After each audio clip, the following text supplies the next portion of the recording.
Welcome to Everyday Math, lesson 3.5. So today we're going to do a little different activity.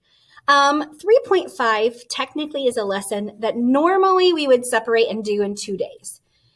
However, I think that we could be able to play it in 1 day because it's teaching you strategies for games. So we've played a couple of these games before. You've played them for a few years now if you've done Everyday Math, and it's the Top It games.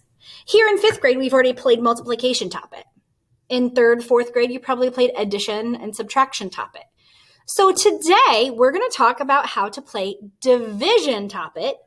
And then we're also going to talk about how to play fraction Top It. So we have 2 games that you can play. Now, the games that I'm going to show you I'm going to use cards for. Absolutely. You also, if you wanted to, could get onto the Everyday Math website and play it that way. Either way that works for you. My suggestion, get some cards at home or roll some dice and have a parent or somebody else play against you and see if you can beat them. Okay? So the way that we're going to do, first thing that we're going to do is we're going to read the story. So Harjit is playing a version of Division Top It with a friend. In this version, each player turns over 3 number cards and places them as digits in a division problem below. The player with the larger quotient wins the round. So think about what a quotient is. What is a quotient? Now, we talked about quotient. A quotient is going to be an answer to a division problem. So I need the biggest answer. So what I want you to do in your math workbook on page 83 or on a separate piece of paper, I want you to take a couple of minutes. I want you to pause the video and see if you can figure out where he should put his cards to get the highest number. So he has a 6, a 3, and a 9. Where should Harjit put her cards in order to get the largest possible quotient? Pause the video, try it, and see what you think. Come back when you're done. You should have paused. All right, so if it were me, the first thing I'm going to do is I'm going to look at my different strategies, okay? I'm going to look at my numbers that I can make. I can make 63, and I can make 36. I can make 96, and 69. And I can make 93 and 39. So I'm going to look at those big numbers, okay? And then I'm going to do the math. Okay? That should be divided by 9. 63 divided by 9 is 7. 36 divided by 9 is 4.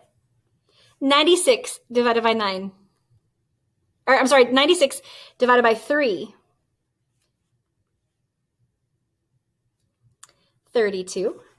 69 divided by 3 equals 23. 93 divided by 6. 93 divided by 6. So I'm going to do it down here. Just on my scratch paper down here to see what I get. 6 goes into 9 one time. 3, 3, 5, remainder 3. So that answer is 5, remainder 3. All right, 39 divided by 6 equals 6, remainder 3. I know that because 6 goes into 39 6 times because 6 times 6 is 36. So if I want the largest quotient, which answer should I choose? I should have a 9, 96 divided by 3 equals 32. That's what I should choose. Why? Why did I put the numbers that way? What do you notice about the numbers? The bigger the quotient, the smaller the divisor. So the smallest number should go here. Because if I divide by a small number, my answer is going to be big. So I put the smallest number as the divisor,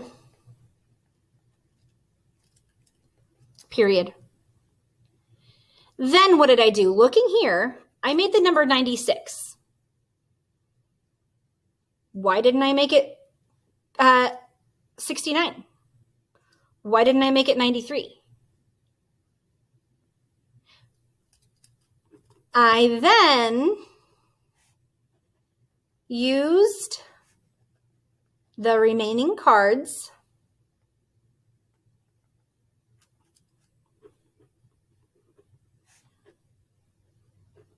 and made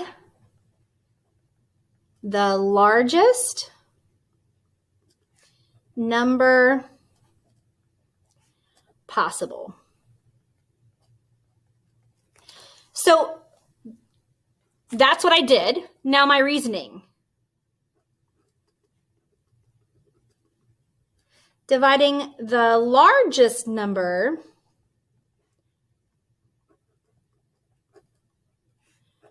by the smallest number, I will get the biggest quotient. Whew, that's a lot of writing. Whew, my hand's tired. It should be. I know that's a lot of writing. The reason why I wrote so much is because this question says, how do you think they should do it? And explain your thinking. So I explained what I did, and then I told why. Notice that I used a lot of math words. I said I put the smallest number as the divisor. That's what I divide by. That math term is important. Then I used the remaining cards and made the largest number possible. Dividing the largest number by the smallest number, I will get the biggest quotient. Again, math word. Okay?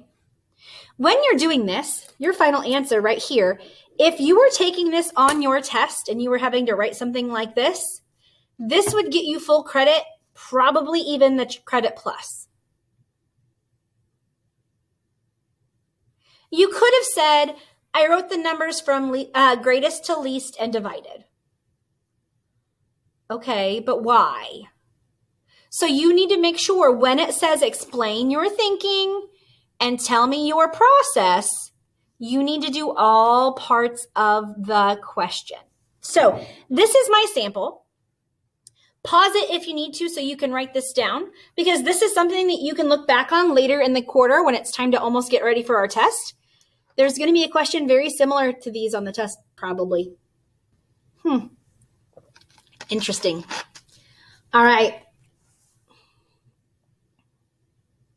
Did you pause? Great. So this is how you play Division Top It.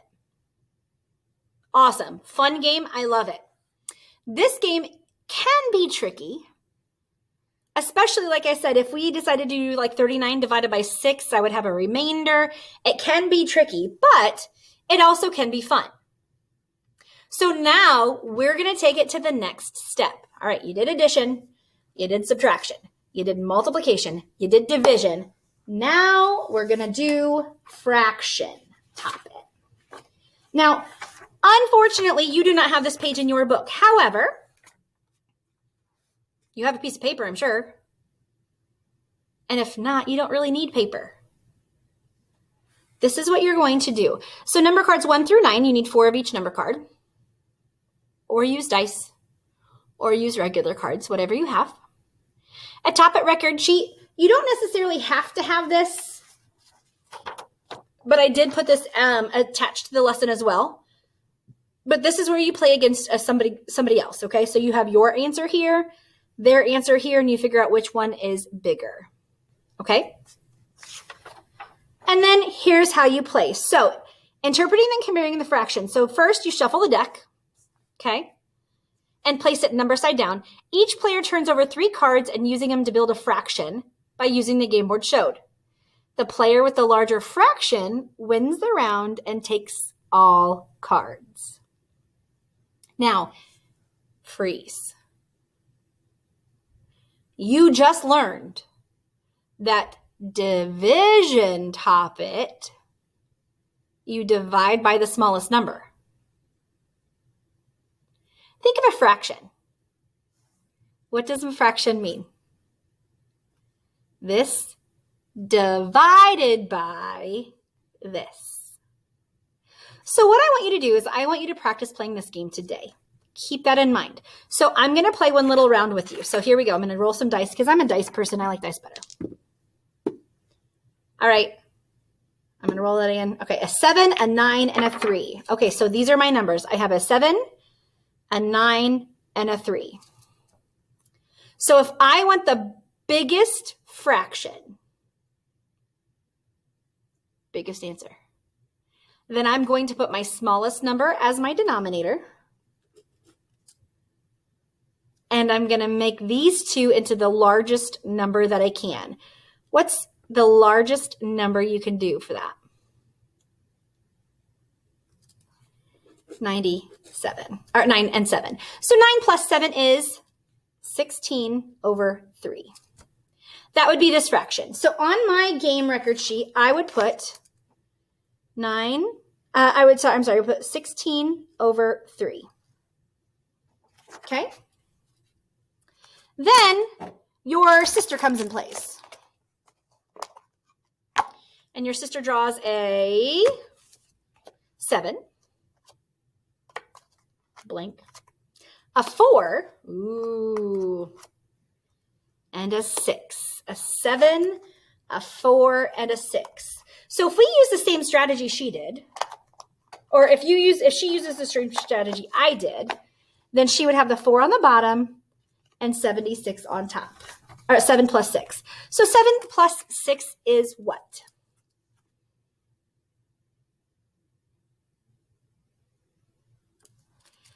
$13 over, and my denominator is 4. All right, now we have our fractions. The good thing is I taught you a cool way to do fractions. Okay, I showed you the butterfly method to compare fractions the other day. So 16 over 3 and 13 over 4. Do your wings. All right, 16 times 4 is, 6 times 4 is 24. Carry my 2. 4 times 1 is 4 plus 2 is, 4 plus 2 is 6. 64. 3 times 1 is 3. 3 times 3 is 9. 39. So which fraction is bigger? This one. So on this round, I would have won. That's how you play fraction top it. It's kind of fun. Now, there is another version if you wanted to play that other version, and I'm going to show you. So this is another game board you could use, and it's right here. So those are your 3 cards. That's the largest fraction. Okay. Number 2 says, what is one rule you can use to make the largest fraction possible with any 3 number cards?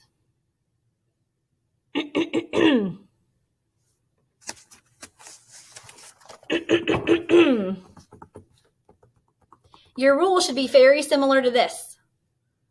Only instead of saying divisor, you should say denominator. Instead of saying divisor, you should say denominator.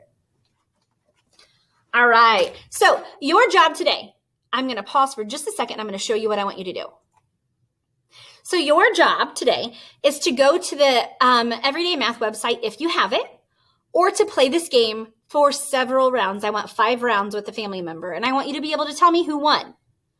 I want you to play 5 rounds of division top it and 5 rounds of fraction top it, because I want to see what you do.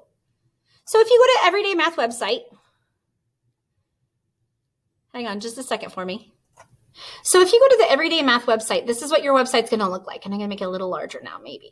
So on the Everyday Math websites, this is grade 5. You're going to click on the top it right here at the top left. And then on the top it games, there are all kinds of different options for you to play. Fraction addition with like denominators, which is what you just did. Division top it, 2 and 3 digit. division top it, 3 and 4 digit. So any of these first 5 options of top it, you can play. But I do want you to practice the fraction top it and division top it first. Okay? You do have a little bit of time on Friday. Again, Friday we'll have a little quiz, but you also can play these games again on Friday. So please, please, please understand that I want you to try to play them with a family member today, but also have a little bit of fun with it on Friday too. Okay? Give me just a second. So back to where I was, what I want you to do today is go through, play the game with your family, come back and let me know how you did. Can't wait to see you for lesson 3.6. Have a great day. Bye, guys.